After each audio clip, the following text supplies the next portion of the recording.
I'm Julie Bartke with Session Update. The passage of an early tax bill was heralded as a great day for Minnesota taxpayers. DFL leaders and the governor discussed the measure that will provide more than $500 million in tax relief, and Revenue Commissioner Myron Franz had some valuable advice for taxpayers. Here's that news conference from Friday afternoon.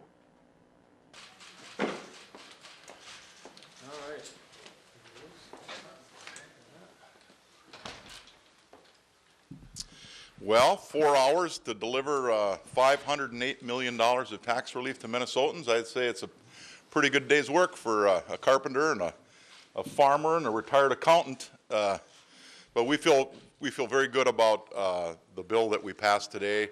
I think the message is probably over at the House now, and we're looking forward to them taking it up and having a conversation. And I'm sure there'll be discussion about whether they should concur or not concur. And one thing about being the leader, motions get made, so they're going to have conversations about what to do. But I really deeply want to thank Senator Rest and Senator Skoye. They put a remarkable effort in putting together a major tax relief bill in a 3-week period of the session. So, and want to thank them also for giving some consideration to some of the governor's provisions that are now in the bill that weren't in the House bill when they came over, things that we certainly support, a significant enhancement of the working family credit and the repeal of the gift tax provision, and some improvement in Minnesota's estate tax so it doesn't impact estates to the extent that it did. So, you know, and the repeal of the B2B provisions, and you just need to remember the Republicans called those a mistake.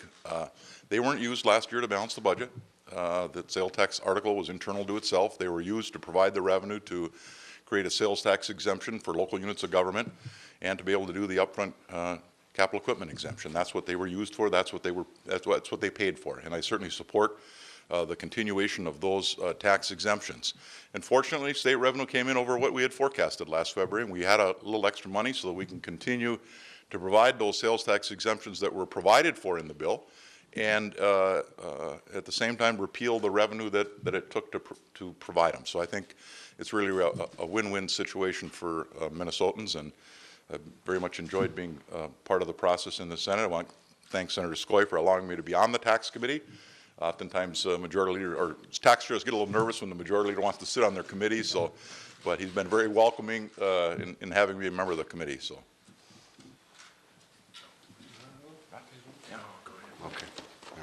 Well, so very soon the House will be taking up the bill that the Senate just sent over, a middle-class tax cut bill.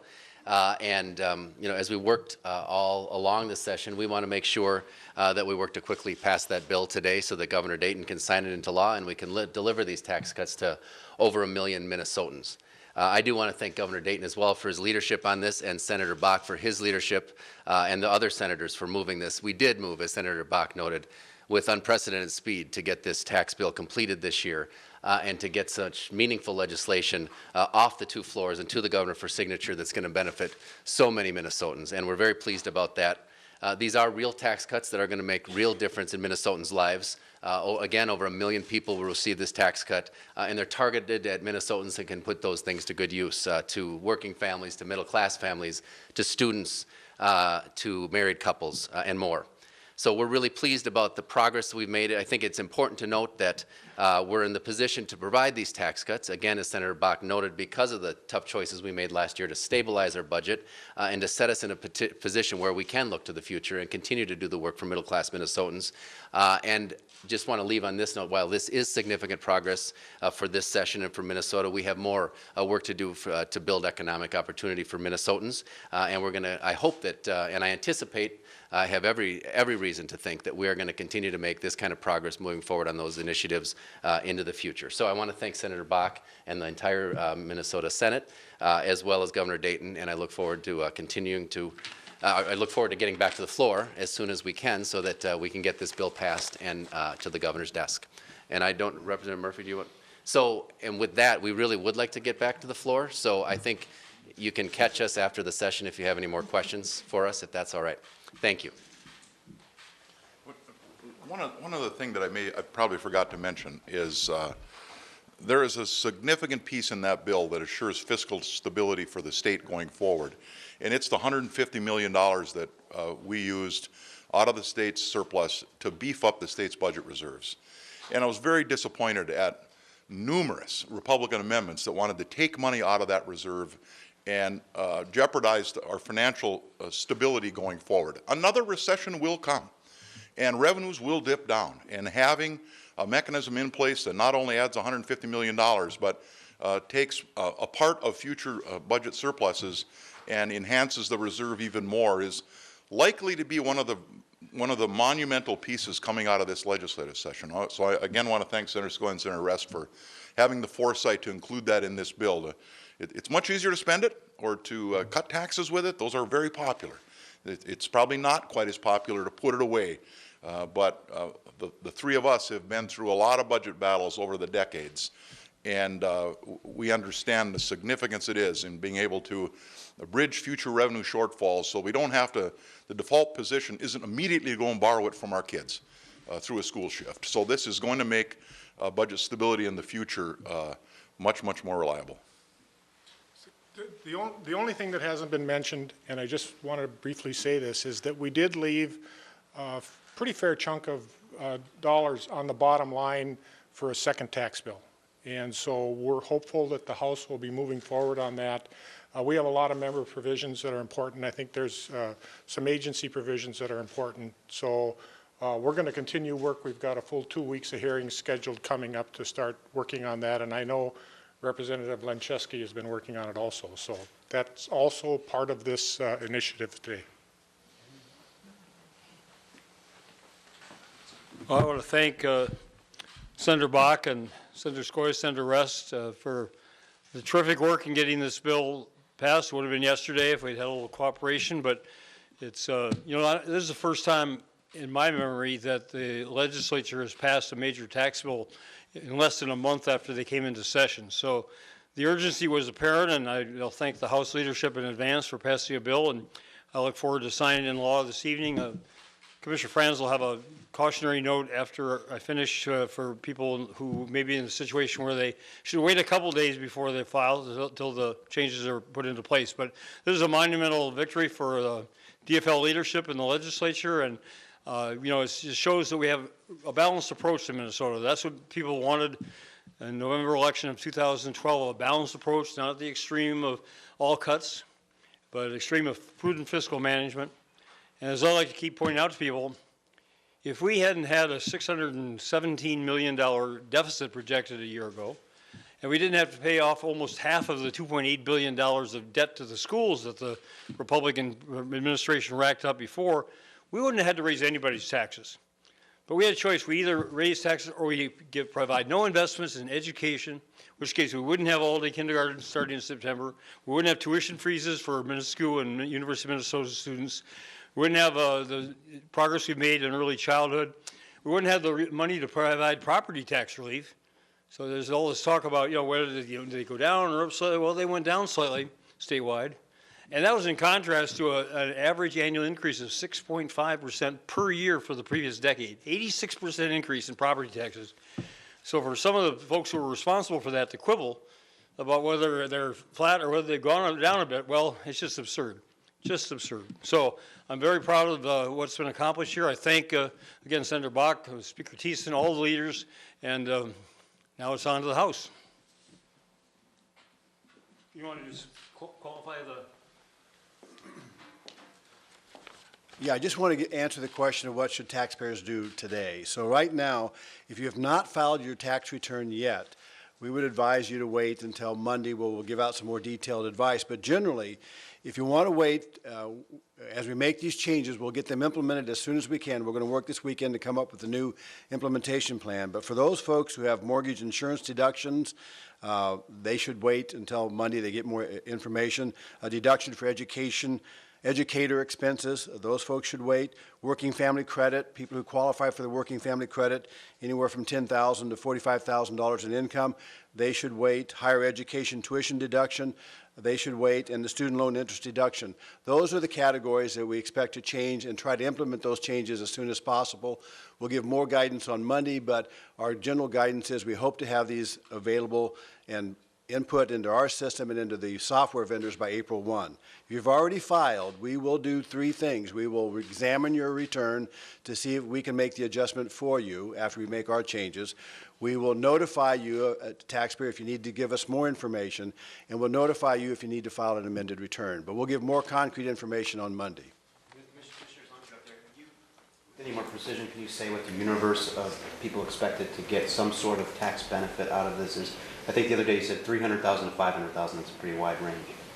It really, the situation really depends upon how many people qualify, for example, in working family credit. Those income levels are kind of hard to predict sometimes, and also how many people will actually take advantage of it. But it's a pretty wide range of people that may or may not take advantage of these deductions and credits. After they get the refunds plugged into the system, we'll ask them to do a closer evaluation of that. I just might mention, as of yesterday, about 50% of all the taxpayers have filed, so that's why we're going to work really hard to get these changes in place for the other 50% who haven't filed yet. Commissioner, before you leave, are you saying that if somebody has already filed and they need an amended return, you will tell them, they don't have to contact you? Yes, in fact, we would encourage people to not file an amended return immediately, that we will contact them if they need to file an amended return.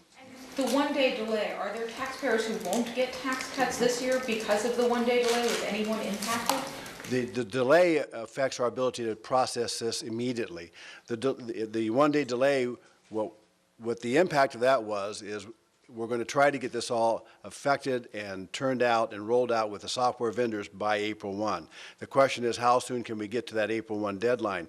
The delay means that we may not hit the April 1 deadline, and it will take a few more days, and it might delay people getting the amount of money they're entitled to, but it will not mean they won't get the refund or the deduction. I just want to point out, as I said yesterday, part of the reason we had a deadline and what we did was for the administrative efficiency, so we could have this these changes made smoothly, so we didn't have a repeat of what happened last fall with MNsure. So we needed the cooperation of the Republicans to meet a very tight deadline so that they could plug those changes in. And now it's Friday afternoon, it'll be Friday evening before I sign the bill. Could plug them in yesterday and have today working on it, and we'd be farther along. So, the reality is, if we had cooperation yesterday, we'd be a lot better off. And one more question for Commissioner, if I could.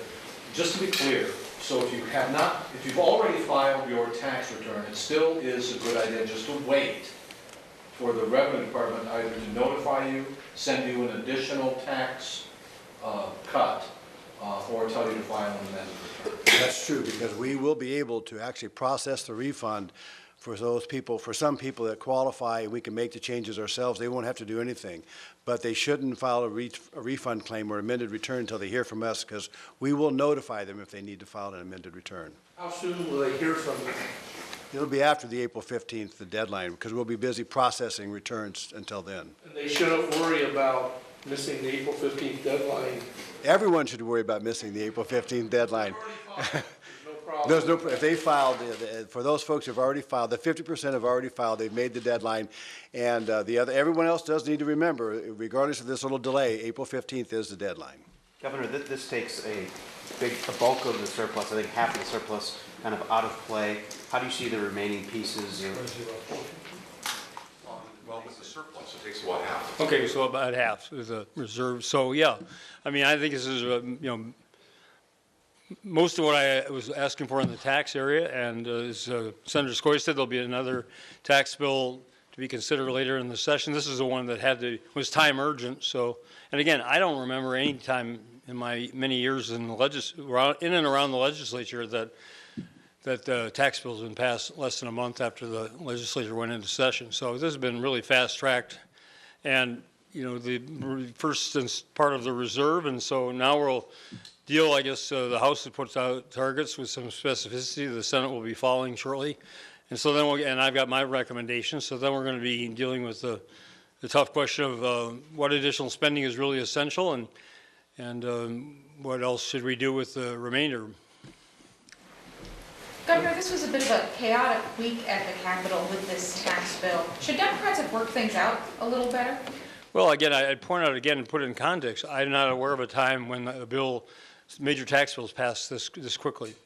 And people did recognize there was a deadline. I mean, I have an advantage over legislators. I only have to convince myself. I don't always agree with myself all the time, but, I can make a decision. They've got to go through a process. They've got to go through committees. They've got to go through the minority who wants to delay things. So, it's just part of the process. And that's why, again, I congratulate Majority Leader Bach and Senator Skoye and Senator Rest, and I thank in advance Speaker Thiessen and Representative Murphy. And if I get a bill tonight, I'll have to forego my planned half marathon run, but got to give up something for the cause. And we'll have a bill for Minnesota as soon as possible. And thanks to good work of the Department of Revenue, and there are people willing to work around the weekend and work we'll get this thing taken care of as quickly and smoothly as possible. Why are these tax cuts important to Minnesota taxpayers? Well, it reduces their taxes, and as the ones that Commissioner Franz said, they're retroactive. They mean that people are going to get actual dollar reductions in their taxes owed for the calendar year 2013. They'll be seeing those checks, or they'll be discounting those cuts off of their current tax bill, and then of course next year, 2015, for calendar 14, even more of those personal income tax reductions are going to kick in. We did not raise personal income taxes the first 2 years that the Republicans insisted. So I wanted to raise on the top 2%. We did not raise personal income taxes at all last year on 98% of the people in Minnesota. The Republicans like to crow about tax increases. We raised property income taxes on 2%. 98% of Minnesotans have, since I took office, and now thanks to the DFL legislator, they've received a personal income tax cut. And I think that's something to be very proud of. Could somebody clarify, earlier nonpartisan Senate staff said the tax cut bill was $443 million, and now you're saying 508. Could someone clarify what the size of this actually is? Well, one is an impact on the state budget, and the other is the tax impact. The tax ramifications are 508. The line that we score on our spreadsheet for what we would call spending is 434.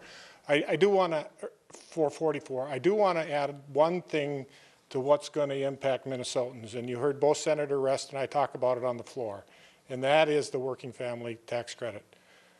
That is a recognition of working Minnesotans, and they are actually going to get an increased credit. We conformed for 2013, 25% expansion for 2014. Really significant effort for those working Minnesotans, and we expanded those that qualified to go up the income scale a bit. So, real significant impact on Minnesota's lives. That was really a Senate initiative, which you guys deserve credit for. Will you explain those numbers once again? Guys, the $508 million, is that the reduction in the tax burden? Is that what the 508 is? So as is the case in a number of initiatives, the effective dates of when something comes into law is very important here. And the relief that's being given, the 508, includes the upfront capital equipment. But since it's delayed until July 1, that's why we only are going to affect this year's budget by the 440. But the relief they get is 508. Part of it is delayed until July 1. I can see skepticism, but that's the way it works. Tax bill, you need at least an hour. Yes, but that is the way it works. $508 million, that is the reduction in the tax burden. Some of it won't be realized right away. Exactly, that's it. Exactly it. You should be on the tax committee. Would it be accurate to characterize it as a 400 and some tax cut in this biennium? I think the way to characterize it is there's $508 million of tax relief in the bill, and the state is paying $444 million to achieve that. And the money for the reserves is We should do that every day. The money for the reserves is above and beyond that accounts for the half of the surplus that is now. Correct. The reserves are in addition to the. Okay. Did the bill on the floor today change these numbers, or was that how it went onto the floor? Like your amendment, did it change the number? It changed slightly because of the state tax amendment. Is this gonna cost the Department of Revenue any extra money to process this? You know, if you're gonna have to contact filers or issue refunds. Only if we appropriate it to them. And they did. Thank you, by the way. In the bill was an appropriation of about $1 million for the Department of Revenue for us to help finance this increased activity level, the programming, the testing that we're going to need to do. So that's going to, we'll be utilizing those funds to make this happen as quickly as we can. And would you keep that money even if this had passed earlier this week? It's been in the bill. It was in the House bill, and it's been in the Senate bill all along. How many people do you think will be working on this weekend in your department? You know, I don't have an estimate of the number of people. We were putting together the team this afternoon when I left. There'll be a number of them. Today, a lot of the people today will be programmers trying to get the code changed. I don't know the actual number. I give. Dozens of people? You know, I don't even know the number. You? Yes, but I'm not going to help them very much. I'm going to stay out in my office out of their way. Any final